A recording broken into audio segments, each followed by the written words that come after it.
Sorry,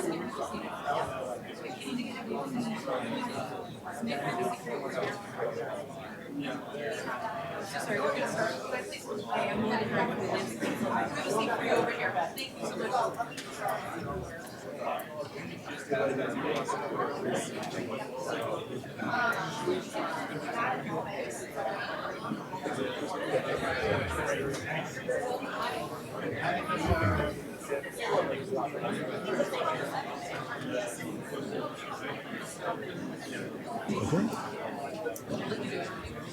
Not everybody.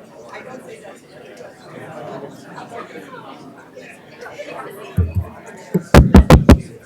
Good morning. Welcome to the Congressional Visitor Center, excuse me.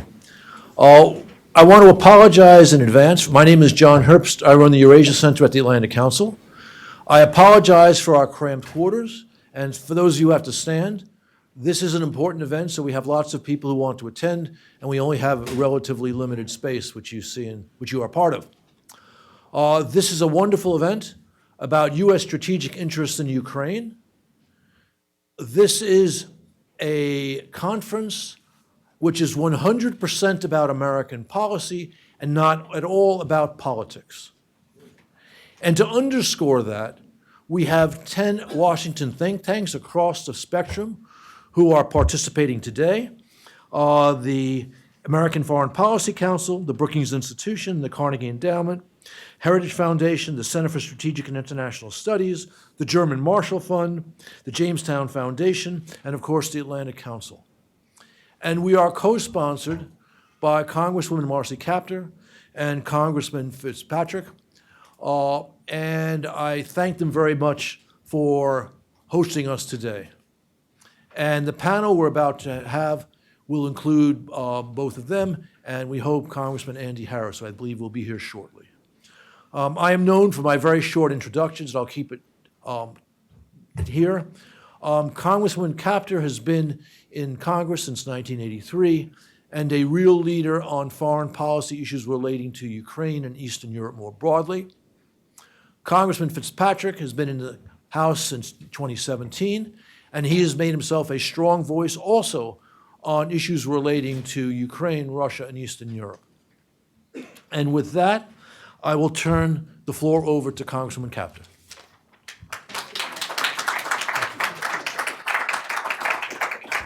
Good morning, and thank you all for coming today on behalf of the Congressional Ukraine Caucus. Ambassador Herbst, thank you so very much, and all of you for helping to organize this open forum to highlight U.S. strategic interest in Ukraine. I want to thank the Atlantic Council, Shirley Ambassador Herbst, Melinda Herring, and Shelby Magid for so ably convening this event. We apologize. The attendance is so extraordinary. We don't have enough chairs for everyone. I cede my chair to whoever feels comfortable to sit there. I also welcome foreign policy experts from 10 think tanks representing such diverse interests and points of view, yet we are united by a commitment to ensure a free, secure, and prosperous Ukraine among the community of democratic nations. We know the objective. It is no secret that Ukraine dominates the news cycle and the domestic debate, and I'm so thrilled to have our co-chair, Brian Fitzpatrick, with us today as well on a bipartisan basis. We hold this forum as other committees in this Congress are involved in related proceedings. Yet despite the ongoing debate, Russia continues to wage an illegal war in Ukraine, which has led to the deaths of upwards of 14,000 Ukrainians and displacement of millions more. The American people need to know and be reminded why Ukraine is so important and why the Ukrainian people are sacrificing for liberty and why Ukraine matters to the security of liberty-loving nations. The purpose of this event is not to discuss domestic politics, but rather to signal resolute, bipartisan, bicameral support for Ukraine. We must also use this opportunity to conceive new legislative and policy proposals. Ukraine, in my opinion, is the scrimmage line for liberty on the European continent. She is facing off against Russian aggression that seeks to undermine and sow discord in the greatest collective security arrangement of democratic nations, NATO, the North Atlantic Treaty Organization. And thanks to NATO and other multilateral institutions such as the European Union, Europe has enjoyed unprecedented levels of peace and prosperity.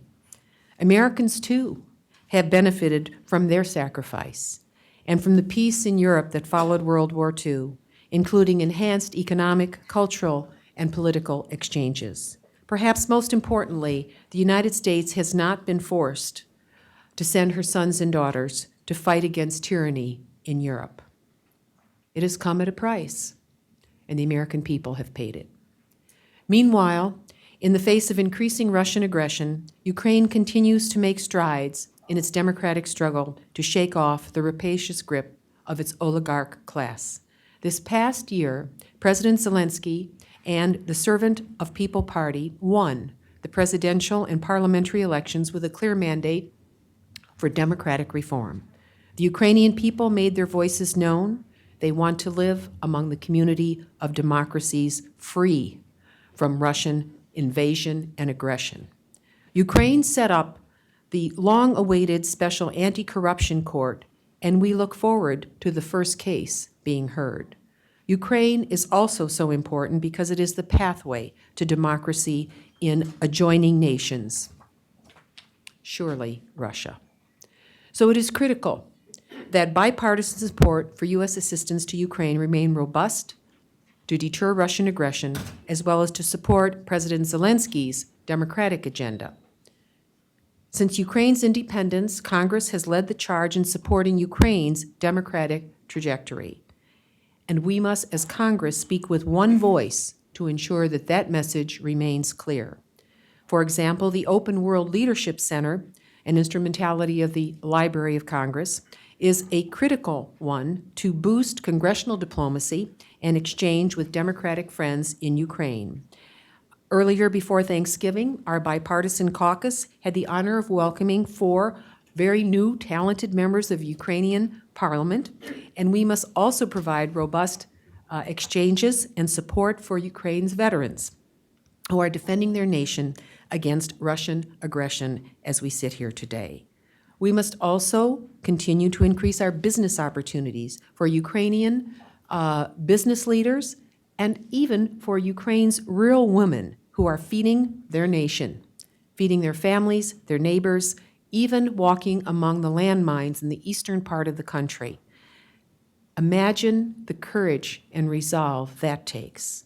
We must bolster our own anti-corruption programming to break the grip of Ukraine's rapacious oligarch caste, to unleash, for the first time in modern history, the full power of Ukraine's people. Once again, I want to thank you all for coming to this very timely and important event to demonstrate robust bipartisan support for Ukraine, and together with the Ukrainian people, I know we will be successful in ensuring a more democratic and prosperous Ukraine among Western nations. You have all been a part of forming this new agenda for a part of the world long locked behind the Iron Curtain. Thank you for understanding what liberty requires. It's an honor to be among you today. Thank you.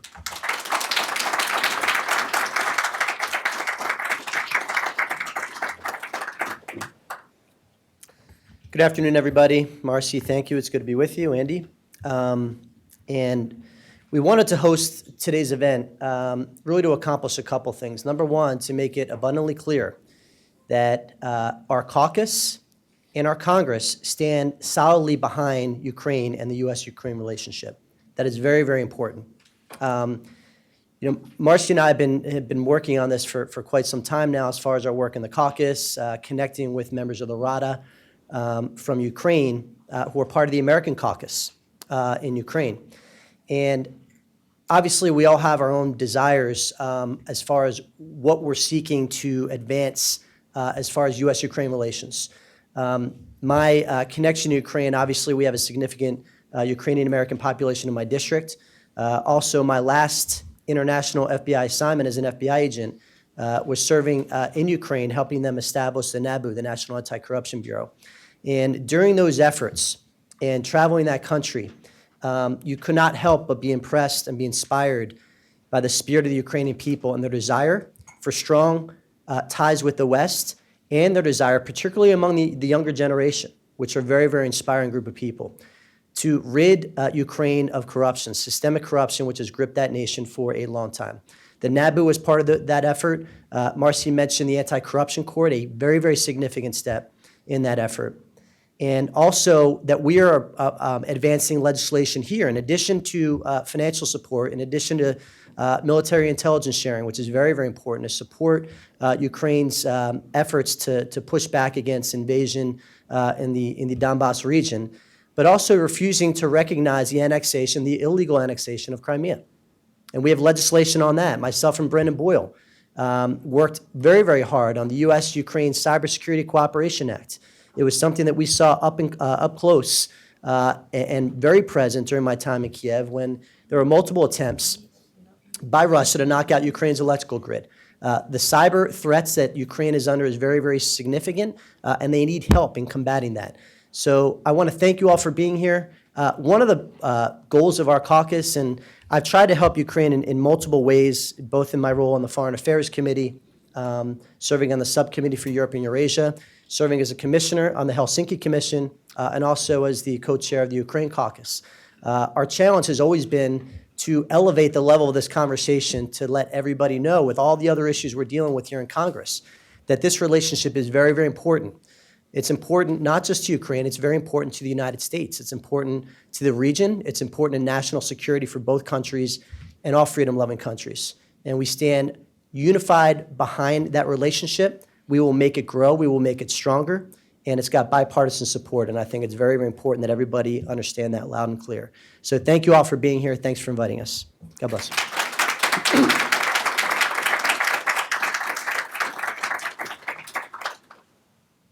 Thank you very much. I'm Congressman Andy Harris from Maryland, and one of the co-chairs of the Ukraine caucus. And my colleagues have already said a lot.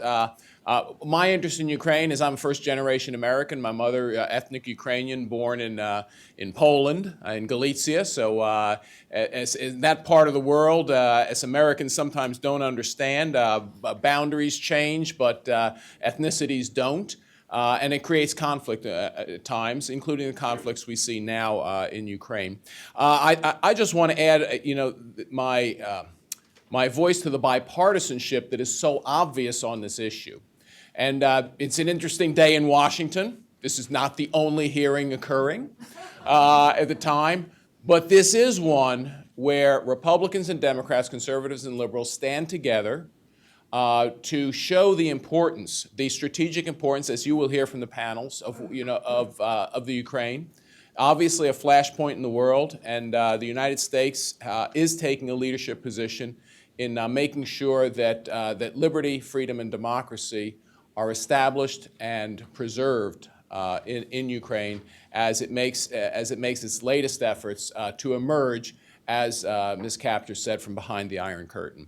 So it's a pleasure to be here and to help host the conference with my co-chairs of the Ukrainian caucus, and I'm glad to see a packed room of interest for what is a very important topic. Thank you very much.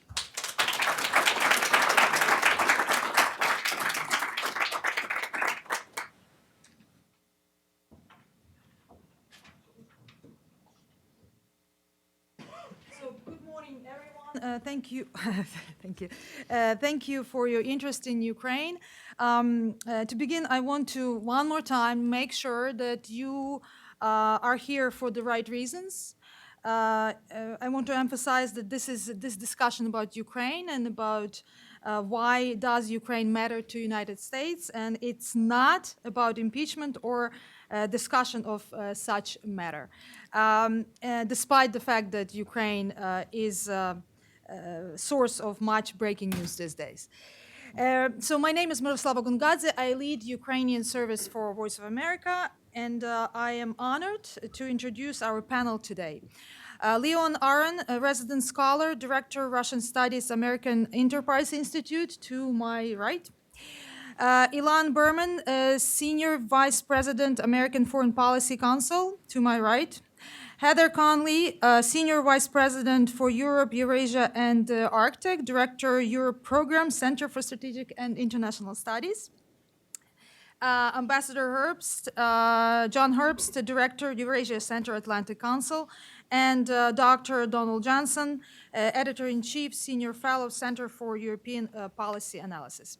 Before we begin, I would, one household matter, this panel is designed as a discussion and does not permit questions from the audience. I would like my colleagues to speak not more than 3 minutes, after the first round of questions, I would like you to feel freely engaged in a discussion. If a new member of Congress or senators will come to our room, we will stop the panel. We'll let them speak. So let's start. Next week in Paris, there will be a meeting of Normandy format negotiation. Leaders of Ukraine, Russia, France and Germany could make a decision that actually can impact the future of not only Ukraine, but Europe for years to come. We will talk about it in length later. However, I would like to start remind you a couple of few historic dates from this week that impacted today's US-Ukraine-European relations. On December 1st, 28 years ago, Ukraine voted to win its independence. On December 8, 28 years ago, the Soviet Union was dismantled. On December 6, 25 years ago, Ukraine signed the Budapest Memorandum and gave up its nuclear weapons. So I would like to start from that 30 years ago, because I think we have to learn from history to understand today. Berlin Wall collapsed. The Warsaw Pact crumbled, and both last Soviet leader Mikhail Gorbachev and Russian first President Boris Yeltsin thought that they could reshape the Soviet Union. They clearly underestimated Ukraine's and other countries' desire for independence. On the other side of the ocean, the George W. Bush administration seems to share its Moscow misconception. The infamous Chicken Kyiv speech showed their lack of understanding of the region and its people. I will start with Leon Aron. Why do you think this misconception occurred, and how did it shape US policy going forward, and does this misconception still do we have this misconception still? Thanks very much, Miroslava. Before we get to misconceptions, I wonder if I could start by answering the question directly. That's our panel's question, why Ukraine matters, and then we can come to that. Ukraine matters because it's a critical test case. And it's a critical test case in two respects. One, because it tests the ability of the West to oppose what appears to be the current predominant doctrine in Russia, which is that former Soviet republics, with the exception of the Baltics, are in the sphere of interests of Russia, and therefore Russia has the right to arrest their orientation, foreign policy, defense orientation, as it pleases. So the test case of Ukraine is whether the West could oppose this doctrine. The second, I think, is an even more important case, test case for Ukraine, is that it, put it in a very blunt terms, it tests the West's ability to punish aggression instead of eventually recognizing or granting or deeding the fruits of that aggression to the aggressor, and thus rewarding the aggression. One of the things, Miroslava, that of course is very troubling because of the historic parallels and historic echoes is something we hear a lot in the West, including in this town, which is that so long as we grant Putin Donbass, so long as we settle something somehow, and of course, the question of the border, the question of the disarming of the rebels, the question of elections, and most importantly, the withdrawal of foreign troops from Donetsk and Luhansk. So long as that somehow is solved, there'll be peace, and Vladimir Putin and Russia will be satisfied.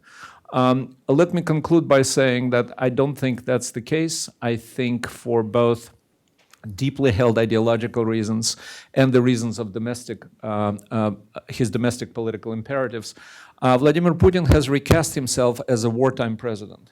Wartime presidents don't quit. They need wars and they need victories. And therefore, it seems to me that the West's response to the current situation, including, by the way, and perhaps especially at this point, the December 9th negotiations in Paris, is extremely important. And that is, for all these reasons, Ukraine matters to us. Thank you very much. I had a different plan, but I probably will go to Elon now because you already started talking about Moscow strategy and their views. So, in reality, Kremlin never fully accepted Ukraine's independence. And as historian Serhiy Plokhy put it, Moscow viewed Ukraine not as a key element, viewed Ukraine as a key element of former Soviet Empire, and also historically, ethnically, the heart of modern Russia. So, Elon, how would you expand on that issue, and what is Russian objective in the region and in the world as well? Right. Thank you, Miroslava. So no, I think that's absolutely right, and I think it's correct to talk about the historical tendency to view Ukraine as a vassal, as less than independent. I do think it has particular salience today in terms of what the Kremlin thinks about what it sees when it looks abroad, effectively in four respects. The first is that today's Russia, the Russia under Vladimir Putin, is not a status quo power. It's a revisionist power. And it's a power that seeks to improve its strategic position and to do so at the expense of other states, most directly neighboring states. This is true in the context of Ukraine, for sure, but not just in the context of Ukraine. If you look at what Russia's doing internationally in the Middle East, how it's manipulated the opening in Syria that was created by the start of the Syrian civil war to expand and improve its position there. Look at the arc of Russian strategy in Africa. I think it's very clear that Russia is pushing on open doors, and it's looking for open doors where it can improve its position. The second is that in this context, Ukraine is very much what we would call the canary in the coal mine. There's a Russian parable which roughly translated translates into the appetite comes with the eating. And there is a sense that Ukraine is not an isolated event. Ukraine is a follow-on event based upon the lack of Western response to previous aggression in places like Georgia. And so this is a weakness in the context of defense, but it also opens up this large question of Western resolve, and Western resolve in a military sense and also in a political sense. Last month, before he stepped down as chairman of the Joint Chiefs, General Dunford gave a very lengthy interview to Newsweek in which he talked about the fact that he was worried that NATO's strategic edge, NATO's comparative advantage vis-a-vis Russia was actually eroding. And it was eroding as a result not only of technological improvements in Russian military capabilities, but also in light of this increasingly aggressive international posture that Russia was assuming. And yet, what you see is a Atlantic alliance, at least, that seems divided about how to respond. And I would only point to the fact that the French president, in the run-up to yesterday's summit, spent a lot of time talking about de-escalation in the context of sanctions, when in fact Russia has not done pretty much anything of substance to warrant such a de-escalation, such a reduction of European sanctions. But this is, I think this is one side of the equation. The other side is, and the last point is, this sense of siege that permeates in Moscow, because it's a real thing.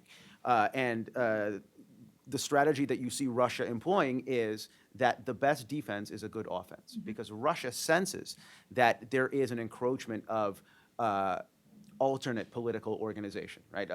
Color revolutions, political pluralism, that it needs to push back against, and it's doing so.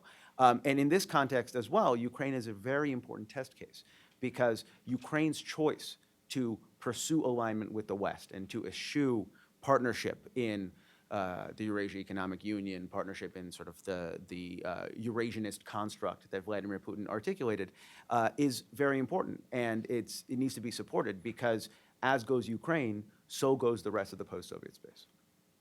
Thank you very much. I know that I heard that Senator Murphy is here, so we will stop the panel. We'll let senators speak, and we'll resume later.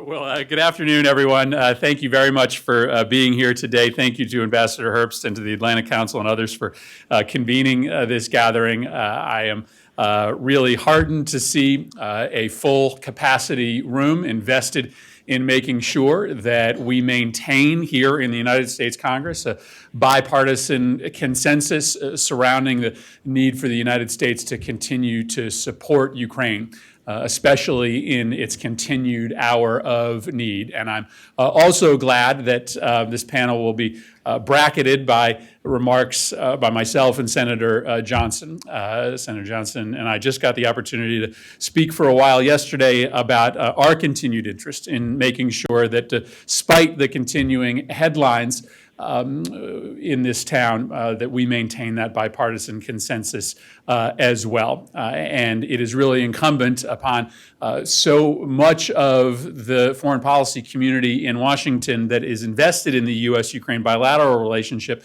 to keep us on task, and to make sure that we get beyond this moment. Because if Ukraine ultimately fails, because the United States positioning changes, it will come at a great cost to our country's national security. And so let me thank you, first and foremost, for putting this together. What Russia fears most is a successful Ukraine. And while we don't have a NATO treaty obligation with Ukraine, what we know is that Russia isn't the only country in the world that is interested in starting to fudge international borders, trying to assert themselves beyond their internationally recognized space. And from the beginning, the reason that we have cared so deeply about pushing back on the Russian invasion in Crimea and Luhansk and Donetsk is because we know that if Russia gets away with it there, not only will they be more likely to try to press out into the periphery in other places and ways, but other nations who have similar designs will do the same. There has to be a consequence when you breach internationally recognized borders. And the United States is still the only country in the world that can convene a global conversation around how to deliver those consequences. And so it is appropriate that though Ukraine may not be part of NATO, that we still have a vested interest in their independence and their sovereignty. Now, we can't ignore the moment that we are living in today. It still is infuriating to me that this administration is taking steps on a daily basis to weaken the Zelensky administration, whether it be their myopic focus on Ukrainian corruption as a means to justify the actions of this summer and this fall, or this new insistence that it was Ukraine and the president of Ukraine himself interfering in the 2016 elections, not Russia. None of that is helpful in trying to maintain and rebuild this bipartisan consensus around support for Ukraine. And so I hope that the handful of members of Congress who are trying to push these conspiracy theories about what Ukraine has done in the past will remain outliers. And I was heartened, frankly, in the last couple of days to see the majority of my Republican colleagues in the Senate make public what we all know. It was Russia that manipulated the 2016 elections, not the government of Ukraine. But let's use our time today, and I know you will, to try to set up some tasks for Congress as we move out of this impeachment process and into next spring and to next summer.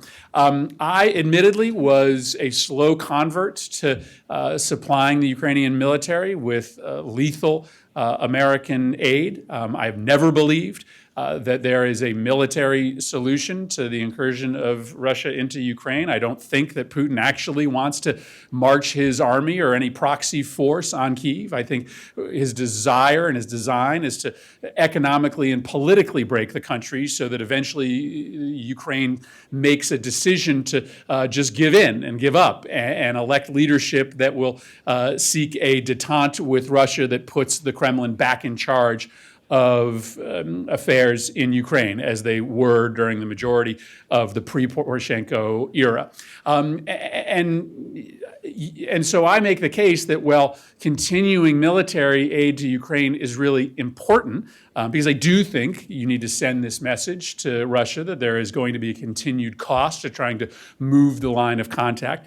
Ultimately, the most important support that we can give Ukraine is non-military support, is the support necessary to make sure that they are guarded politically and economically from all of the ways that Russia continues to try to undermine them. And that, I think, needs to be our primary project as we think about ways for Congress to continue to support this new and I think very promising government in Kyiv. And so that means making sure that we are helping them with their efforts to rebuff the cyber incursions and the propaganda efforts that Russia continues to spin up inside Ukraine. Remember, Russia is using Ukraine to midwife a lot of propaganda and cyber attack methods that they could then export to the United States. And so we have an interest in confronting those tools in Kyiv and throughout Ukraine because of our interest in supporting an independent Ukraine, but also because we want to protect ourselves. And the Global Engagement Center that Senator Portman and I established and funded is an important first step to increasing the American commitment to fighting back against those efforts from Russia. Second, we need to help President Zelensky in what is a very sincere effort to tackle what is a legitimate corruption problem in that country. I wish the administration would talk about something else other than the lingering corruption issues in Ukraine. There's lots of good news stories, and there are frankly other challenges that we need to face there. But by year's end, there will be 500 prosecutors that weren't doing the job in tackling corruption in Ukraine who will be out the door, replaced by people who have as a mission not the protection of their political universe, but the rule of law. And we should be supporting President Zelensky in that effort. We made a big difference when we put a little bit of money on the table a few years ago to reform the Ukrainian police force. That's resulted in much cleaner administration of the law inside the capital city. We could be supporting, rather than just watching, President Zelensky's anti-corruption efforts. And third, I don't know what the final outcome will be on Nord Stream 2, but I am doubtful of our ability to stop it in its tracks, given how far it has gone and given the fact that Vladimir Putin is willing to pay whatever cost is necessary to underwrite a project that, frankly, was not economically or financially viable from the start. And so we need to have some other answers for what is going to be a continued effort for Russia to try to ply other nations into its orbit through its energy bounty. And so I am hopeful that in the next week we are going to pass a bill in the Foreign Relations Committee that has already passed through the House of Representatives to set up a new $1 billion energy independence financing mechanism in the federal government to be used in places like Eastern Europe, so that they don't have to be reliant on gas pipelines coming in from Russia, that they can actually engage in energy independence projects with U.S. financing help. That's a bill that I wrote with Senator Johnson, and it has passed the House and hopefully passing the Senate very, very soon. And so I just hope that we focus on the ways in which we can make Russia pay a cost for their incursion into Ukraine, but understand the panoply of methods by which we do that. It is not just about whether we sell Javelin missiles or not to Ukraine. It's about delivering them the support to make sure that they can fight back against all of the ways that Russia is trying to undermine them. I've never been more optimistic than I am today about the future of a country that I have come to love. I've traveled there, as many of you know, about a half dozen times since I was first elected to Congress, got the chance to stand on the protest stage at the Maidan with Senator McCain in the winter of 2013, and I am a believer in President Zelensky. It is never easy to upset the status quo in a country where the plutocracy and the oligarchy is so firmly entrenched. But I think this is our best shot. And I'm so saddened that this administration hasn't chosen to invest with a laser-like focus in this new president to help him, and instead has ordered affairs in a way that makes it much more difficult for him to succeed. This place, Congress, can try to change that reality. We can figure out a way to come together and support this new government, support a comprehensive set of tools that the administration can use to try to undermine Russia's incursion into that country and other nations. And if we do that, I think that our policy towards Ukraine and the region and Ukraine itself will come out stronger on the other end. And I'm just so glad to be able to be here.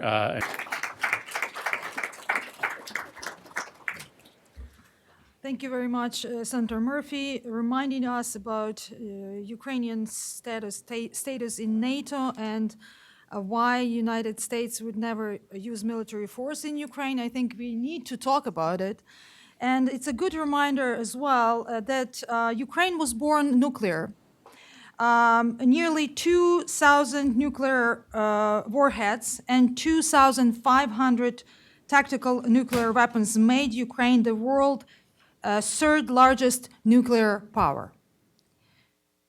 U.S. Secretary of State James Baker tutored President Bush about the importance of disarming Ukraine. Strategically, there is no other foreign issue more deserving your attention or time, Baker said. Ambassador Herbst knows in details how Ukraine was pressured to give up nuclear weapons.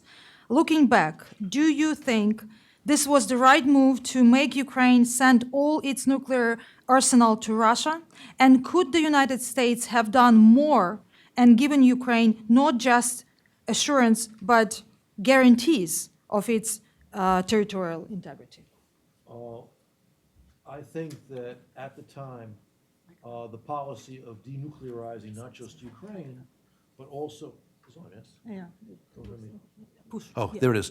The policy of denuclearizing not just Ukraine, but Belarus and Kazakhstan did make good sense. And of course, there were difficult negotiations regarding the terms for that denuclearization. And there's a great controversy in Ukraine and criticism of the Western and the United States position because the United States provided something called assurances as opposed to guarantees of Ukraine's territorial integrity in response to the denuclearization. And it is true that assurances did not require the United States to absolutely make certain that there'd be no territorial changes. And that's a lawyer's response to justify a position. But it's also true that in terms of America's reputation, assurances and guarantees are two things that sound very similar. And it was a hit to the American reputation that Moscow was able to seize Crimea without a strong response from the West, including the United States. It's worth noting that the absence of a strong response also came from China, which signed letters reaffirming Budapest, as well as France and the United Kingdom. Bottom line, this is the situation we have. There is strong support for the United States now for Ukraine. This support, as outlined by our earlier speakers, is a vital interest of the United States because Moscow is a revisionist power today.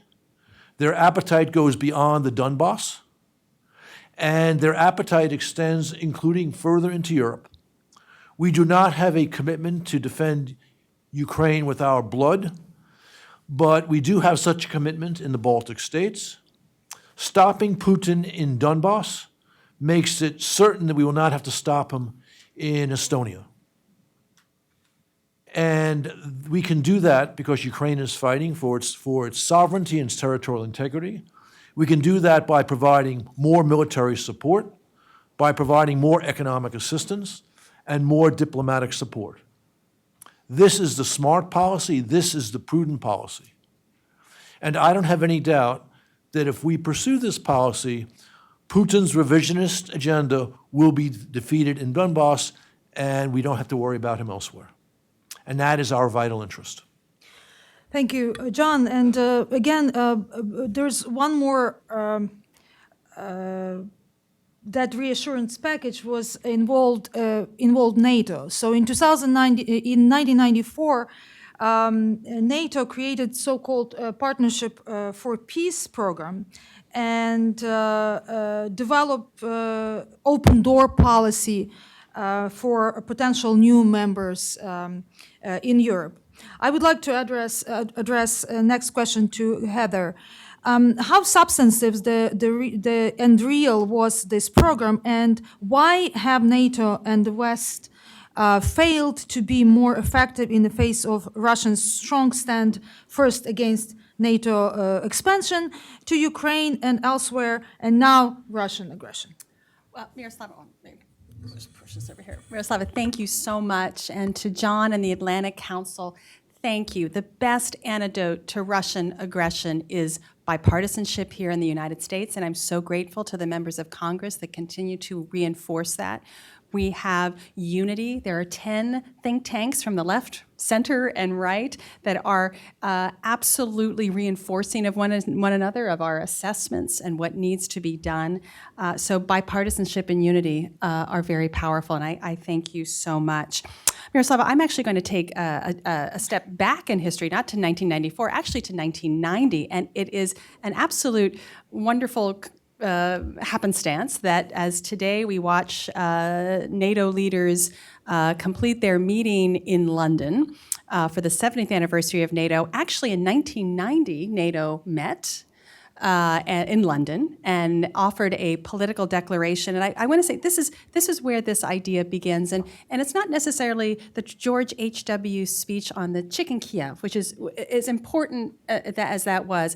I turn to President Bush's Mainz speech in May of 1989 when he set forward a vision, an American vision of a Europe whole and free. But let me go back to this 1990 political declaration because NATO leaders at that time welcomed the Warsaw Treaty Organization to form a joint declaration to solemnly state that they were no longer adversaries and reaffirm our intention to refrain from the threat or use of force against the territorial integrity or political independence of any state, and of course reinforcing the United Nations and the OSCE, of course the CSCE at that time.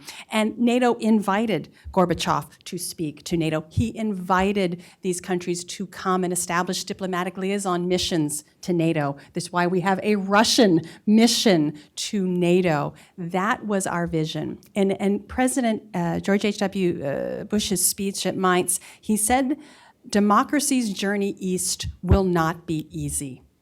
And that was exactly the message. And so what you had after that invitation in 1990, you had building blocks, which were the Partnership for Peace, which opened the opportunity for those who wish to take the obligations and the responsibilities, which are great, to become a member of NATO, but who were willing to take that on, that door would remain open, and there were ways to do that. So there was a window that was opened in 1994, and that door tragically closed in 2008.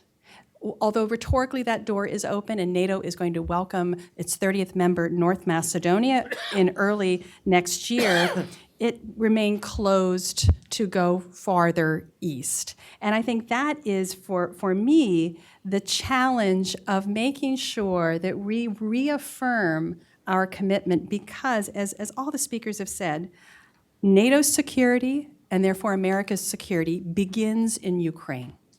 And I think that is what we have to reaffirm for the American people. This is why we have 4,500 U.S. forces based in Poland today. They are fighting for freedom. We just stopped talking like that. So this is a powerful moment. I know, as Senator Murphy said, we hope we get past this moment, and this is an incredibly difficult moment for our nation. Perhaps the one silver lining, and I'll end with this, is that Ukraine had dropped from the agenda. We haven't heard about it in newspapers. This opportunity has reinforced our understanding of why Ukraine is important. It reminds people that nearly 14,000 Ukrainians have died, 1.5 million are displaced, that U.S. forces are protecting NATO. This is what's important. Leave out the noise, focus on what's important, and this conversation is helping that. Thank you so much. Thank you, and I think it's again. You mentioned when the date or time when the door was closed, and I would like to actually turn to Donald Jensen because one of the big issue that Moscow took as threats to them were the colored revolutions in Georgia, Ukraine, and Kyrgyzstan. So my question is, did the United States fully recognize how threatening this were for Kremlin and Putin personal power? And that's maybe why he decided to go with invasion of Georgia and Ukraine. Thank you, Miroslava. Thank you to John and Melinda and the Atlantic Council team for putting this fine event together, and all of you for being here. Let me make several points to answer your question, Miroslava. I think the colored revolutions that you described were a series of important but largely overlooked U.S. foreign policy triumphs. As you recall, in 2004, 5, and 6, the U.S. was preoccupied with the wars in Iraq and Afghanistan and terrorism, and I think we barely received any attention in Washington, looking back. But that's quite a different story in Moscow in many ways, and it's often been compared to 9/11. These were fundamental changes that shocked Moscow, that surprised Moscow, and that were key drivers in its subsequent much harder line toward the West and to its neighbors. Why? First of all, the Russian elite saw these revolutions as leading to a potential security threat to Russia, which wants to control its neighbors, which wants to extend its influence abroad. And they saw these very much as well as NATO expansion, as direct security threats. Number two, they saw it as a threat to the Kremlin hold on its people as well. If it could happen in Kiev or in Tbilisi, it could happen in Moscow. And this, I think, spurred, as I said, a long reaction, evolution, or regression in the regime's view of the world and the regime's behavior.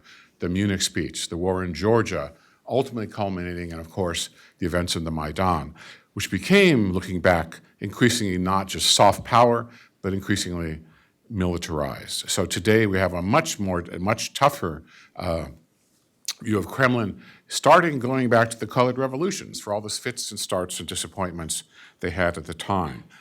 But I want to ask ourselves and ask you, what are the lessons we have learned from the subsequent history since those days 15 years ago?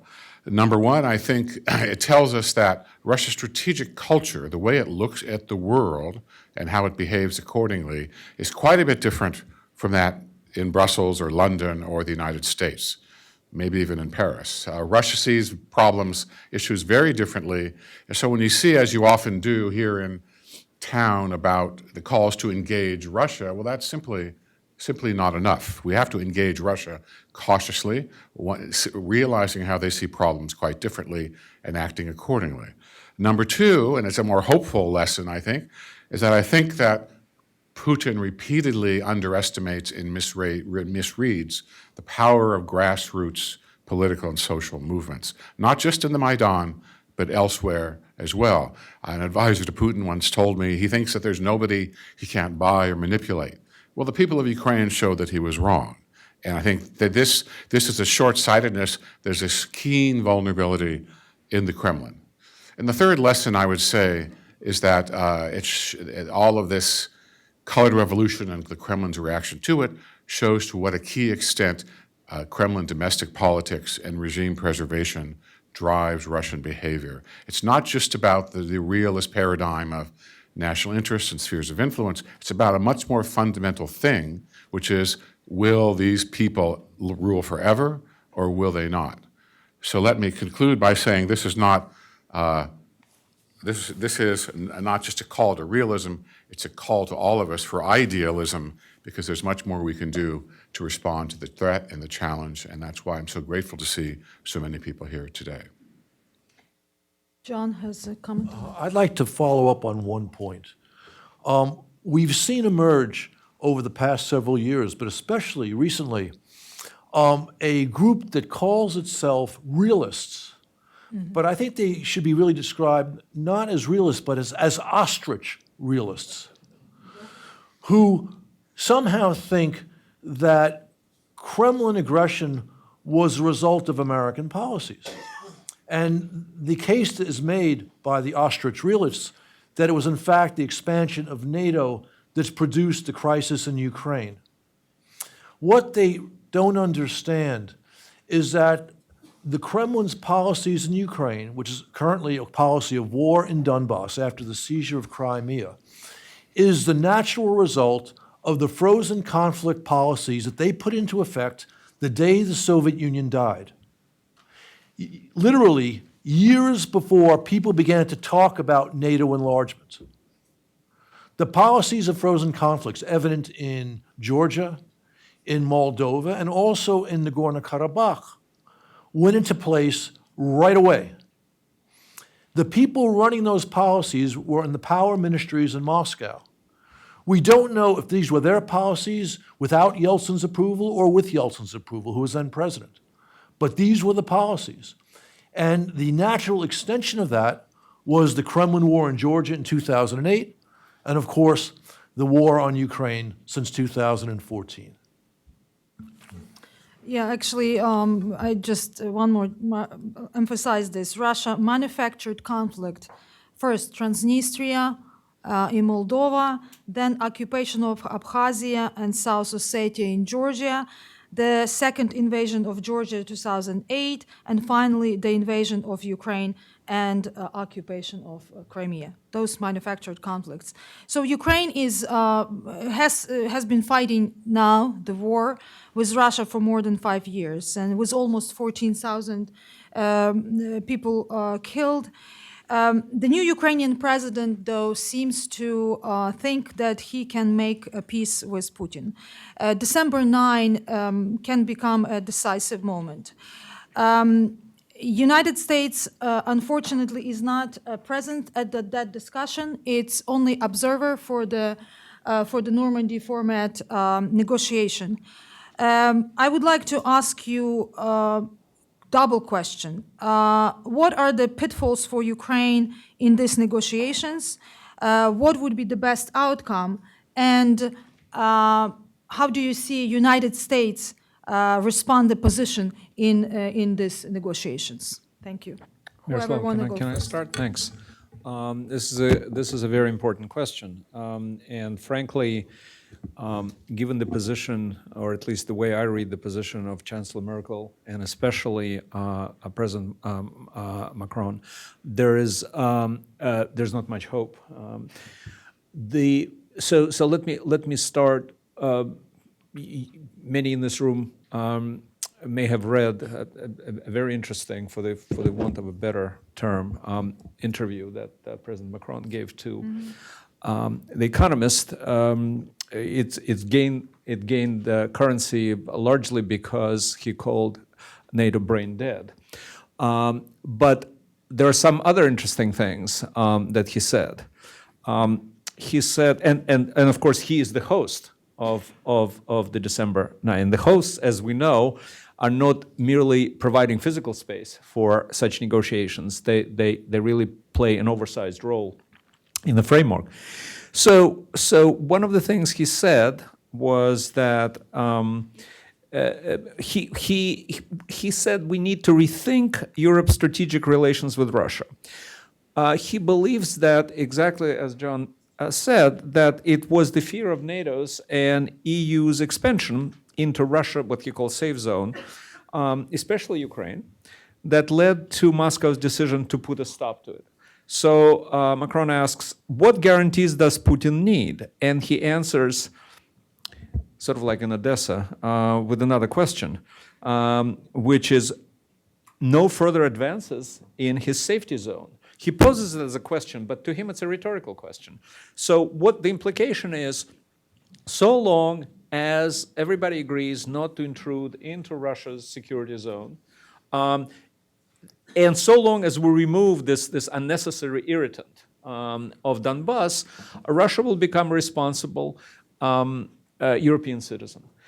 And, I touched on that already. I don't want to repeat why Putin recast himself as a wartime president, but there are very, very good economic reasons for that and the reasons of domestic legitimacy. But in terms of the details, it has been said, in fact, Zelensky said it during his campaign, but also, of course, in the also rather interesting interview he gave the other day to Time magazine. He said absolutely no election in Ukraine. The Steinmeier formula is that there's election, it's certified by OECD, and then that state, that Luhansk and Donetsk, get the autonomy status, which, of course, in effect means a Russian-controlled enclave inside Ukraine. Well, Zelensky said no such election will take place until three things happen. The establishment of Ukrainian control over the border, the disarmament of what Putin recently called Opolchenцы, which is, the volunteer commander rebels, totally supported by Russia and maintained by Russia. And the third thing, the withdrawal of all so-called foreign troops. Well, we know what foreign troops there are. And it is here, I think, where the crux of the problem is, because I think that on December 9th, Ukraine will be pressured to skip over those three things and just, let's postpone them. Let's do it later. But now let's hold the elections and therefore legitimize, essentially by proxy, but de facto Russia control over the territory. And I think this is what I think ought to bother us the most at the moment. Well, thank you. I mean, I think in some ways, when the Normandy format was created, it was a spontaneous format on the anniversary of the Normandy invasion. And it was that moment when the U.S., and I would argue the UK, because of their own responsibilities for the Budapest Memorandum, needed to engage in that and be part of that conversation. And decisions were made to manage it unilaterally, a U.S.-Russian dialogue, which was held with Mr. Surkov. But we missed that opportunity to strengthen French and German resolve. I don't disagree with Leon about President Macron's view. His speech in August to the French chief of missions began to set the stage for a new approach. Of course, that was not a European position. That was a unilateral French position. But I would offer a thought. If you are following the news that's coming out of Berlin today, It looks as if the German intelligence has determined that there was a Russian government assassination on the streets of Berlin, and they have now expelled 2 Russian diplomats. This has actually been hardening German views. So we could, I think, see some German firmness here. This is not an agreed position, but you're absolutely right. What has always been the problem with the Minsk agreement, it's been the sequencing. And the sequencing is where the contradiction is, where the Russians' interpretation is that the Ukrainians will change the constitution, decentralize, hold the elections, and then the Russians will not do anything. And I think this is where we need to compare the so-called ceasefire in Georgia, which has never been implemented, which the lines have continued to push out. They will never implement that. So if President Zelensky has to give on his 3 conditions, and I thought that interview was extremely important and powerful. If he has to relinquish those, I think he has an internal problem that he does not need at the moment. And I just cannot see the security situation in Donbass allowing elections to be held. There are ceasefire violations every single day.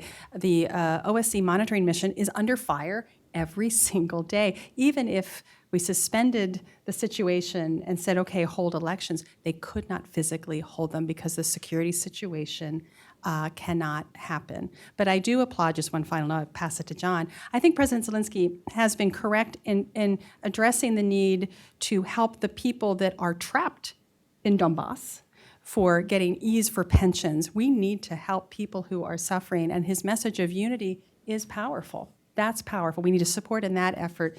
But if he gives on those conditions and follows the Steinmeier formula, I believe we will have our 3rd frozen conflict in the region. I think we should understand that the United States, or the Western Hemisphere, the North American continent, is not the only habitat for ostrich realists. They can also be found in Europe. And I'm saying that now because President Macron, if he pursues the policies that he seems to be suggesting, will be following in the footsteps of President Sarkozy, who led the diplomatic effort after the Kremlin war on Georgia. And the terms that were set for Moscow's withdrawal from Georgia, which Heather referred to, have not been implemented. And so one bad French-led negotiation should not be followed by a second.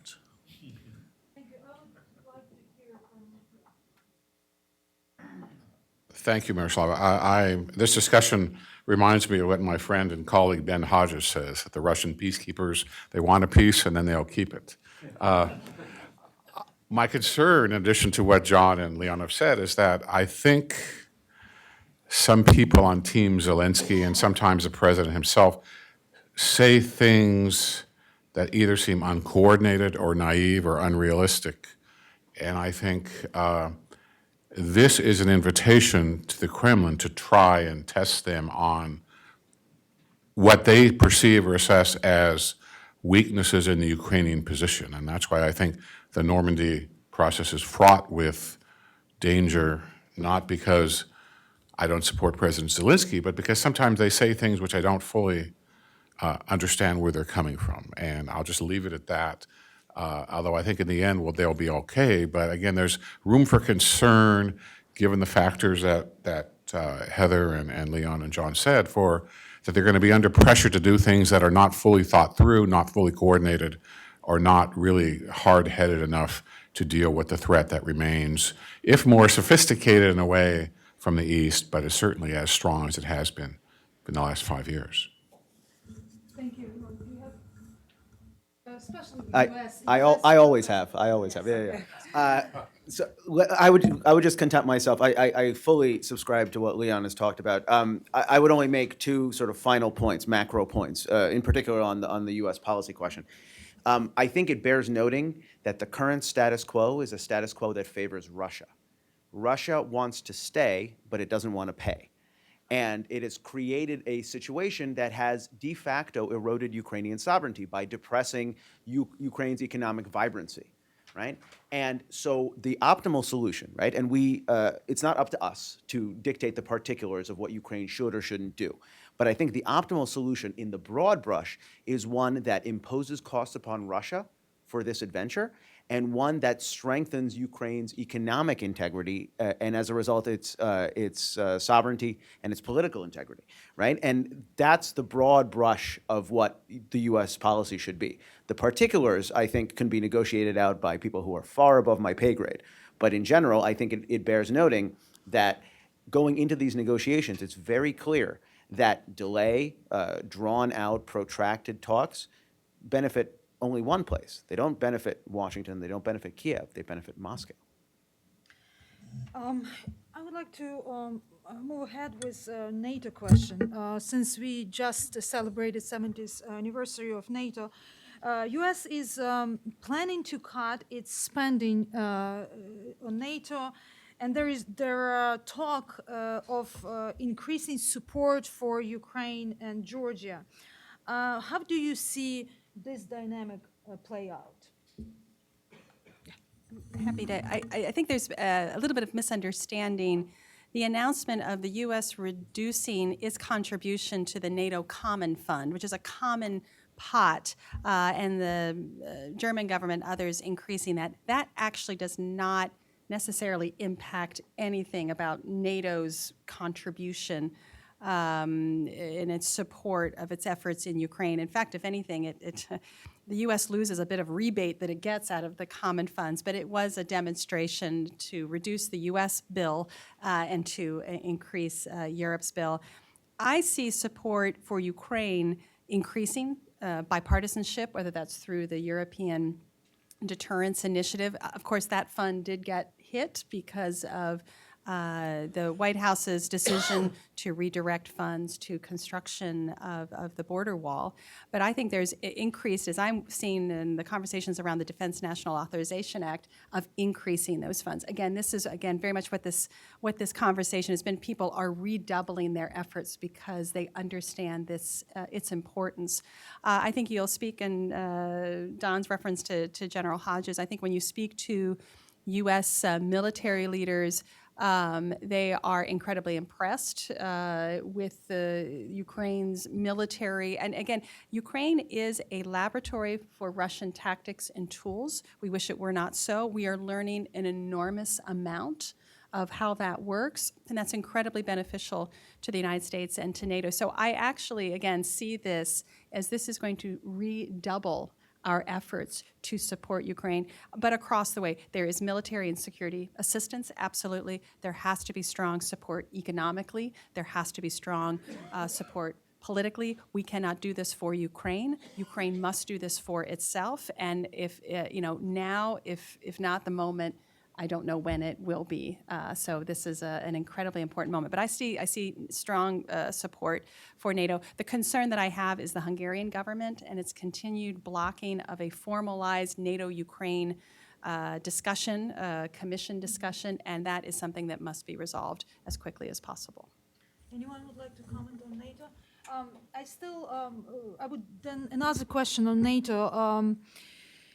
Yesterday, Ukrainian parliament, three parties actually joined together with their statement and their strong desire to become a NATO member. How do you see this issue play out? And is NATO even ready to discuss this issue in this particular moment of time? It's a symbolic measure. One of the purposes of seizing and effectively holding Donbass is sort of a permanent Trojan horse inside of Ukraine. Anytime there is a movement towards even the EU, that conflict either could be restarted or it could be, remember that as a result of the election, those areas will essentially send eventually deputies to the Rada, the Ukrainian parliament, that are wholly beholden to Moscow. And so they will, of course, spearhead any opposition to Ukraine's orientation to the West. There's one of the leading Russian experts whom I respect very much by the name Valery Solovey, and he said that Donetsk and Lugansk are built-in circuit breakers. And any time there is a danger of, I mean, this is a symbolic statement, but say it proceeds to some sort of legislative, some concrete legislative measure, that circuit breaker could be flipped for Moscow, and that effort would be derailed. NATO expansion? So I would just say in the interim, because there's not going to be right now the political space to allow this, I would argue NATO just needs to be more present in Ukraine. Very similar to in Georgia, NATO now has a center in Georgia. There just has to be more physical presence, more engagement, more interaction. And as I said, the more Ukraine reforms, the more it returns its strength. NATO just needs to be with it step by step, shoulder to shoulder, as does the EU, as does the US.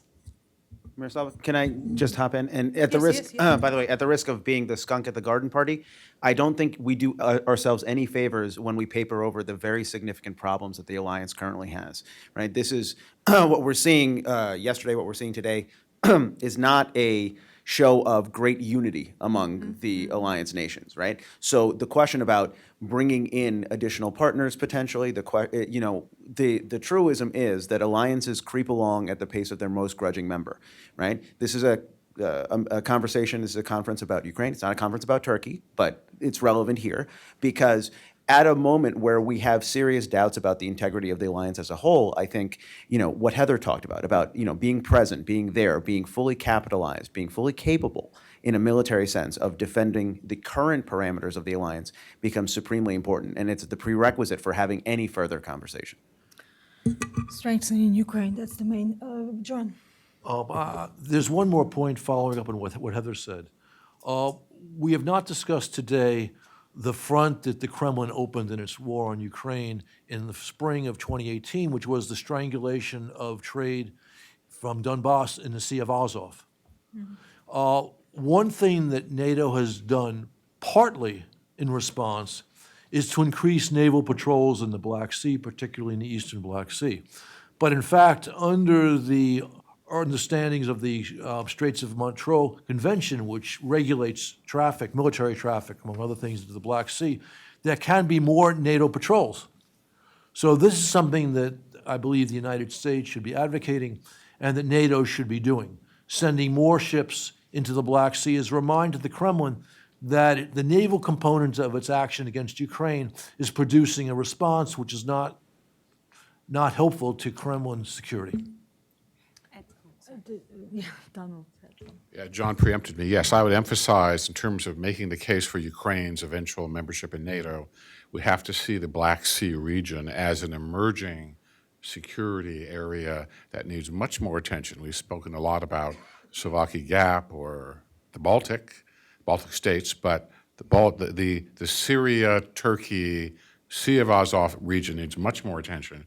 It's very threatening, very ominous, and is a cardinal keystone to Russia's move to the southwest in that region. I think Ukraine can play a lot more than it does in addressing some of those threats.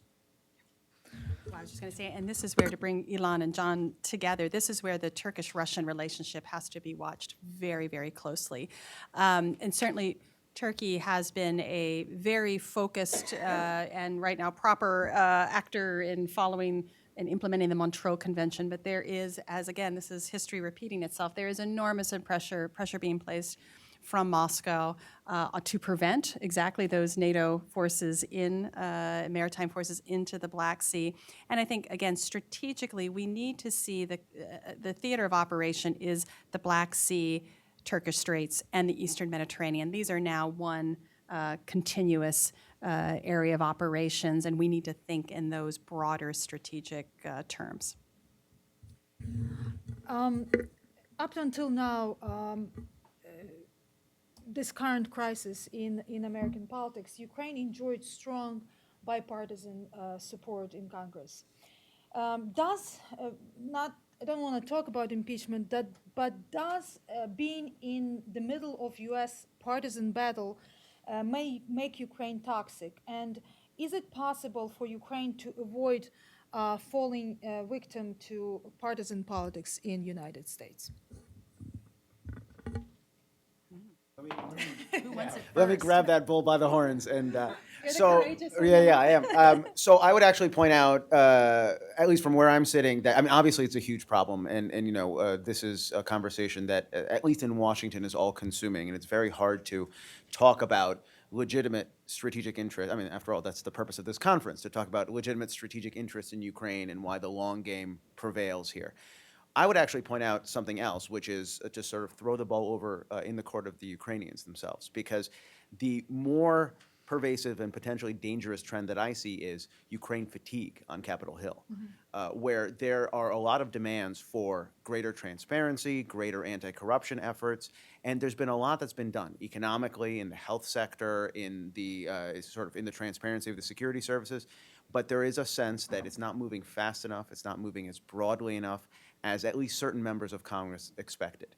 And the longer that situation and that appearance prevails, the harder it is to drum up bipartisan support to continue to support Ukraine despite all the political craziness that's going on. My sense is that that's a real problem, and it's a problem that I think, at least in my interactions, Ukrainian officials don't adequately understand what the temperature is on Capitol Hill, and it's a conversation that needs to be had. I think that there is a danger that the intense partisan fight could lead to problems in our support for Ukraine. But I think it's an unlikely outcome. I think that there remains strong bipartisan support in Congress, and for that matter, strong support for Ukraine in the executive branch, despite all the things we've seen over the past few months. And I would agree with Ilan that Ukraine forcefully going after corruption and working on reform will improve their standing in Washington. But I think that even with the ambiguities on that front of the past couple of years, support for Ukraine has remained strong, and Ukraine fatigue, quote unquote, has been kept in check. And again, you know, we had excellent turnout for this event today. We have bipartisan support for this event, reflecting the understanding that this is a critical American interest to stop Putin's revisionism in the east of Ukraine. So I would just to briefly say that there is no substitute for Ukraine doing the work. There is no substitute, and that is where all of this comes down to. For Ukraine to be successful, it has to do the work. I would also just note that President Zelensky's interview, I thought that was extremely powerful. He himself is a very powerful voice, and sometimes there are many voices saying they speak on behalf of, and it gets very confusing. I would argue right now there needs to be fewer voices, but voices of clarity, not shifting around, particularly as it gets closer to the questions that are being raised here in Washington.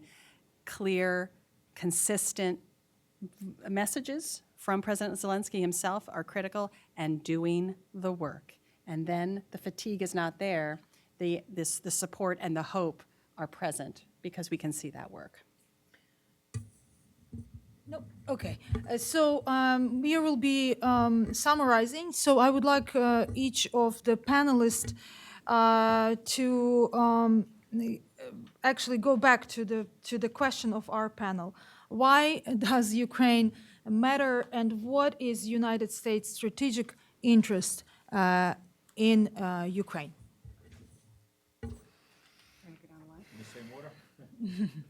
Well, just very briefly, again, the Vladimir Putin is a wartime president.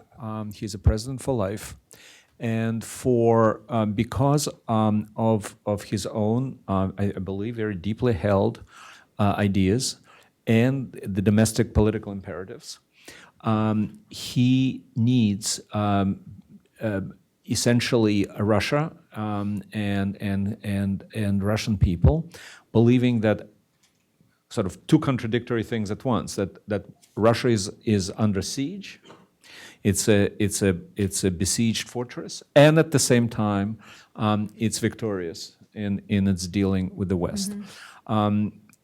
The rhetoric in the Duma, the rhetoric in the government-owned television channels leave no doubt about that.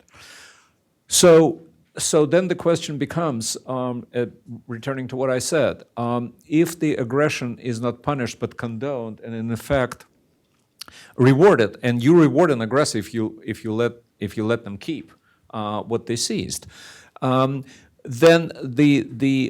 there is a famous Russian saying by Nicholas II, Minister of Internal Affairs and Secret Police Chief Vyacheslav Pleve, about small victorious wars. Now that small victorious war with Japan did not turn out the way they planned in 1905, but 1904, 1905.